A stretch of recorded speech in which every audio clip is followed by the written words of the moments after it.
स्वागत है आप सभी का FFI फिटनेस में। मैं हूं आरबी राठौर। आज की इसमें बात करेंगे, एक टॉपिक है जिसका नाम है स्लिप डिस्क। तो आप लोगों की तरह मैंने भी सिर्फ सोशल मीडिया पे सुना था कि स्लिप डिस्क होता क्या है, कि रीढ़ की हड्डी में प्रॉब्लम आ जाती है, डॉक्टर बोलते हैं बेड रेस्ट कर लो। तो मुझे इतना ही नॉलेज था। बट मेरे पास जब क्लाइंट आना स्टार्ट हुए कि सर हमें वर्कआउट करना है और जिम ज्वाइन करनी है, लेकिन हमें प्रॉब्लम है, but as a fitness trainer मेरे लिए सेफ्टी फर्स्ट है। तो मैं उन सब से एक ही क्वेश्चन पूछता हूं कि आपको कोई मेडिकल इंजरी है या नहीं। जब मुझे पता लगता था कि इनको स्लिप डिस्क है, तो मैं एज यूजुअल सुनते हुए तो मैं उनको सबको मना कर देता था। लेकिन मेरी नॉलेज के लिए ये जानना बहुत जरूरी था कि आखिरकार स्लिप डिस्क होता क्या है। तो मैंने अपने फैमिली डॉक्टर्स और अपने कुछ फ्रेंड्स जो कि मेडिकल लाइंस में हैं और कुछ रिसर्च की, तो डीप नॉलेज थोड़ा सा लिया मैंने इसके बारे में कि आखिरकार स्लिप डिस्क होता क्या है, इनके टाइप्स क्या होते हैं और कौन से ऐसे लेवल है जिसके ऊपर पेन हिट करता है तो पर्सन की लाइफ स्पॉइल हो जाती है, वो परमानेंट बेड रेस्ट पे चला जाता है, वो कभी चल फिर नहीं सकता है। तो यही टॉपिक के बारे में थोड़ी सी बेसिक नॉलेज मैं आपको देना चाहता हूं। तो मैं आपको बताऊंगा डायग्राम के थ्रू। चलिए शुरू करते हैं।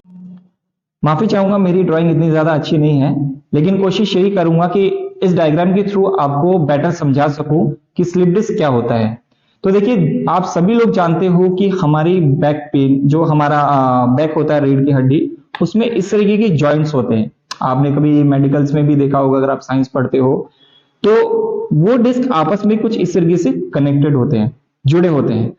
अब उन डिस्क में भी लेवल होते हैं, वो जान लेते हैं कौन से। L1, L2, L3, L4 और सबसे लास्ट है L5। ये L5 की जो डिस्क है, जिसको आप ब्लैक स्पॉट देख रहे हो यहाँ पे, ये हमारे हिप्स के ऊपर वाला पार्ट जो होता है उसमें कनेक्टेड होती है। आप ज्यादा देर तक खड़े रहते हो, आंख में देखा होगा कि आपके बैक में भी थोड़ी देर पेन होने लगता है। आप ज्यादा देर तक बैठ जाते हो तो होता है आपके L5 को हिट करता है। वो पेन जो आपको होता है, आप जब चेयर से उठते हो तो आप देखते हो कि अपनी कमर दबाते हो, तो ये L5 को हिट कर रहा होता है। और L5 जो लेवल है वो सबसे ज्यादा क्रिटिकल होता है, सबसे ज्यादा रिस्क होता है। अगर आपकी L5 में जरा सा भी क्रैक या ऐसा कुछ पेन हुआ तो डॉक्टर आपको 1 से 1.5 महीने का बेड रेस्ट देते हैं। और अगर आपने उसके बाद भी आप नहीं मानते हो तो एक ही चीज होती है, वो होता है आपकी लाइफ स्पॉइल हो जाती है। आपका लोअर जो पार्ट है, कमर के नीचे वाला जितना भी पार्ट है, वो सारा काम करना बंद हो जाता है, आप पैरालाइज्ड भी हो सकते हो।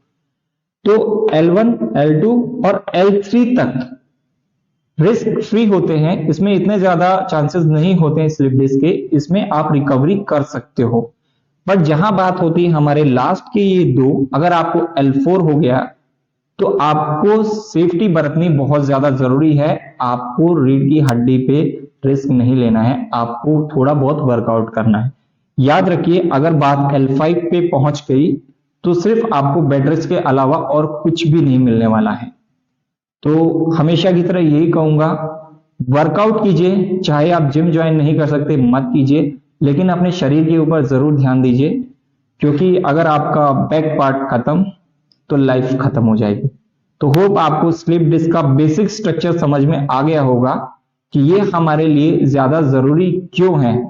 L4 और L5 जिसको होता है उसको एक ही चीज कहूंगा, L4 तक बात सही है, आपको स्टार्ट कर देना चाहिए। थोड़ा बहुत वर्कआउट कीजिए, अपने शरीर के ऊपर ध्यान दीजिए, बैक की थोड़ी स्ट्रेचिंग कीजिए।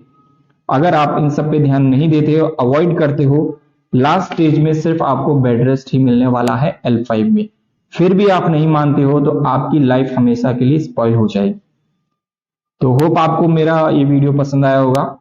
Thank you so much. और इसी तरीके से हेल्थ टिप्स के लिए हमारे YouTube चैनल FFI फिटनेस को सब्सक्राइब करना ना भूलें। Thank you.